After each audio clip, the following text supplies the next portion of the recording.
पंडित श्री राम शर्मा आचार्य जी ने प्रज्ञा पुराण की रचना की और डॉक्टर सुशीला गुप्ता जी ने प्रज्ञा पुराण पर डीलिट कर प्रज्ञा पुराण कथामृतम लिखी। प्रज्ञा शब्द का अर्थ है वह प्रकृष्ट ज्ञान, अविचल बुद्धि, जिसे पाकर मनुष्य बड़े से बड़े संकटों में विचलित नहीं होता है, सुख सुविधाओं को पाकर अहंकार ग्रस्त नहीं होता, जीवन मरण, यश अपयश और लाभ हानि में एक समान रहता है। प्रज्ञा पुराण में कथाओं का संग्रह है। कथाएं किसी भी राष्ट्र की संस्कृति को जीवंत बनाए रखने वाली होती है। ये मानव जीवन की समस्याओं का समाधान कर उसे सही मार्ग दिखाती है और मानव जीवन को बहुत प्रभावित करती है। प्राचीन काल में विष्णु शर्मा नामक पंडित जी ने राजा के दुष्ट पुत्रों को कथाएं सुनाकर सदाचारी बनाया था। सत्यवादी हरिश्चंद्र की कथा को सुनकर मोहनदास करमचंद गांधी विश्ववंद्य बापू बन गए। राजा परीक्षित ने वीतराग सुखदेव से भागवत कथा सुनकर मोक्ष प्राप्त किया था। 18 पुराणों में भगवान के अवतारों की कथाओं के माध्यम से सत्कर्म करने की प्रेरणा दी गई है। यहाँ यह प्रश्न उठता है कि जब 18 पुराण तथा अनंत कथा साहित्य मौजूद है तो प्रज्ञा पुराण की आवश्यकता क्यों पड़ी? इस विषय में कहा जा सकता है कि रोग के अनुसार रोगी का उपचार करना पड़ता है। जब त्रेता युग में रावण को बहुत शक्ति और धन पाकर अहंकार हो गया तो अहंकार ही विनाश का कारण होता है। यह समझाने के लिए रामायण की रचना हुई। महाभारत काल में मोहग्रस्त धृतराष्ट्र के मोह को दूर करने के लिए महाभारत तथा अर्जुन के मोह को दूर करने के लिए गीता लिखी गई। इसी प्रकार आज के इस अनास्था संकट के समय जब मनुष्य भौतिकवादी बनकर दुर्बुद्धिग्रस्त हो गया है तो उसके विचारों एवं दृष्टिकोण को बदलने के उद्देश्य से आचार्य पंडित श्री राम शर्मा जी ने प्रज्ञा पुराण की रचना की। इस ग्रंथ का नाम प्रज्ञा पुराण क्यों रखा गया? जिस युग में भगवान ने जिस रूप में अवतार लिया, व्यास जी ने उनकी लीलाओं का वर्णन कर उसका नामकरण भी उसी अवतार के आधार पर रखा। जैसे ब्रह्म पुराण, शिव पुराण, मत्स्य पुराण, नृसिंह पुराण आदि है। क्योंकि इस युग में बुद्धि भ्रष्ट लोगों को सद्मार्ग पर लाने के लिए प्रज्ञावतार की आवश्यकता है, इसलिए इस ग्रंथ का नाम प्रज्ञा पुराण रखा गया है। इस पावन कथा के मूल वक्ता भगवान विष्णु और श्रोता नारद जी हैं। नारद जी ने यह कथा महाकाल को सुनाई।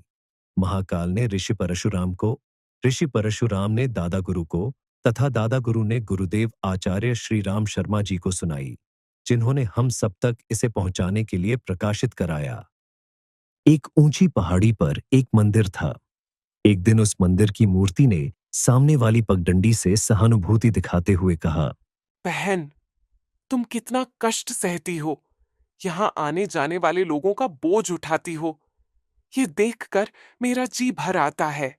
पगडंडी मुस्कुराती हुई बोली, भक्त को भगवान से मिलाने का अर्थ भगवान से मिलना ही तो है देवी। मूर्ति पगडंडी की इस महानता के आगे नतमस्तक हुए बिना न रह सकी। नारद जी इसी प्रकार ध्रुव और प्रहलाद को भगवान के पास पहुंचने का रास्ता बताते हैं। डाकू रत्नाकर को ऋषि वाल्मीकि बना देते हैं। इसीलिए नारद जी भक्तों को भगवान से मिलाने का प्रयास करने के कारण महान कहलाते हैं। एकमात्र उन्हें ही यह सुविधा प्राप्त थी कि वे कभी भी बिना रोक टोक विष्णु लोक पहुंचकर भगवान से ज्ञान चर्चा कर सकते हैं।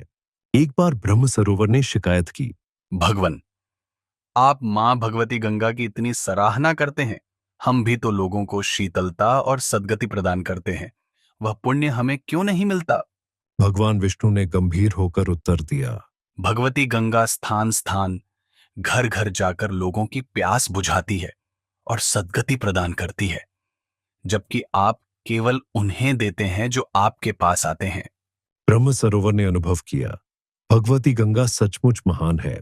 भगवती गंगा की तरह नारद जी भी एक स्थान पर नहीं बैठते, घूमते रहते हैं। 3 दुखियों की तलाश में 2 घड़ी से अधिक कहीं नहीं रुकते हैं। धर्म में व्याप्त भ्रांतियों को दूर कर सच्चे धर्म का प्रचार करते हैं। इसलिए वे ऋषियों में सर्वश्रेष्ठ गिने गए हैं और देवर्षि के सम्मान से विभूषित हुए। नारद जी कलयुग का क्रम देखते हुए एक बार वृंदावन पहुंचे और देखा कि एक युवती के पास 2 पुरुष मूर्छित पड़े हैं। दुखी युवती ने नारद जी के पूछने पर बतलाया, मैं भक्ति हूँ। मेरे ये 2 पुत्र ज्ञान और वैराग्य समय ही वृद्ध हो गए और मूर्छित पड़े हैं। इनकी मूर्छा दूर करें तो मेरा दुख दूर हो। नारद जी दुखी होकर प्रार्थना करने लगे और तभी आकाशवाणी हुई, हे नारद, आपका प्रयास उत्तम है, किंतु मात्र वेद पाठ से इनकी मूर्छा दूर नहीं होगी। संतों से परामर्श करके कुछ सत्कर्म करो तो ज्ञान वैराग्य भी प्रतिष्ठापित हो। नारद जी ने तमाम संतों से पूछा, क्या सत्कर्म करें जिससे इनकी मूर्छा टूटे? कहीं समाधान न मिला। अंत में बद्री विशाल क्षेत्र में सनकादिक मुनियों से भेंट हुई। उन्होंने सारी बात सुनी तो कहा, नारद जी, आपकी भावना दिव्य है। कलयुग के प्रभाव से मूर्छित ज्ञान वैराग्य की मूर्छा दूर करने के लिए ज्ञान यज्ञ ही एकमात्र ऐसा सत्कर्म है जिसका प्रभाव निश्चित रूप से होगा। ज्ञान यज्ञ के लिए वेदादि का उपयोग भी ठीक है, पर कलयुग में बोधगम्य न होने से उसका प्रभाव कम होता है। अतः आप कथा के माध्यम से ज्ञान यज्ञ करें, वह निश्चित रूप से सफल होगा। नारद जी सनत कुमारों के साथ गंगा के किनारे आनंदवन में गए। वहां पवित्र वातावरण में उन्होंने ज्ञान यज्ञ का कथा दृष्टांतों के माध्यम से धर्म धारणा के विस्तार हेतु शिक्षण का शुभारंभ किया। उनकी इस सक्रियता से और ऋषियों को भी प्रेरणा मिली एवं उन्होंने भी सज्ञान विस्तार का पुण्य परमार्थ करने का निश्चय किया।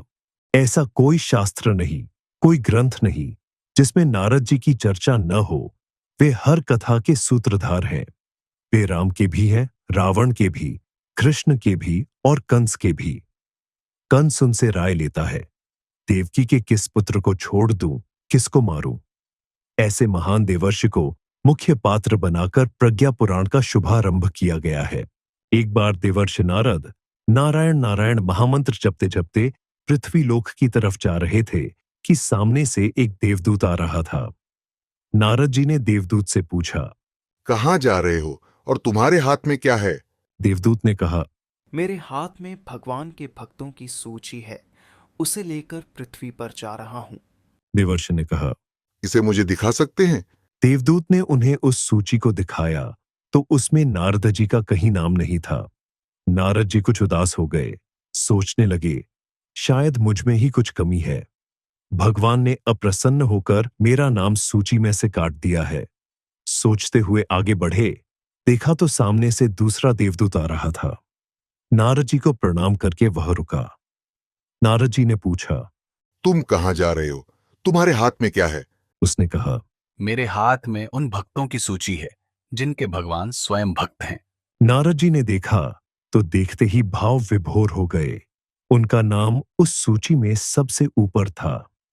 नारद जी ने मन ही मन भगवान को प्रणाम किया। कठपुतली अपने को चलाने वाले को सौंप देती है, पतंग अपने को उड़ाने वाले को सौंप देती है और आकाश को छूती है। जिन भक्तों की अपनी कोई इच्छा नहीं होती, भगवान की इच्छा ही उनकी इच्छा होती है।